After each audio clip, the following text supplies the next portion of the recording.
by KP Shashikala, who bought the units of ICICI Prudential Blue Chip Fund last year. She wants to know if she sells it now, what will be the exit load? Well, if the entire of her investment has completed 1 year tenure from the time of her investment, then there would not be any exit load that she'll have to pay on this investment. But remember, if this was a staggered investment, let's say this money was invested through an SIP over the last 1 year, then the amount which has not yet completed 1 year from their respective dates of investment, on that an exit load of 1% would be applicable.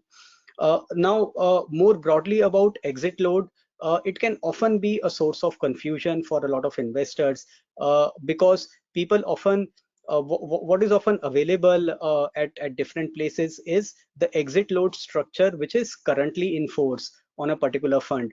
But a lot of investors do not realize that the exit load that will be applicable on their investments would be the one that was in force at the time when they made the investment. In fact, there have been instances when a particular investor redeemed his investments from a fund thinking that there would not be any exit load implication, only to find out later that a certain portion of his money was deducted as an exit load at the time of making the redemption.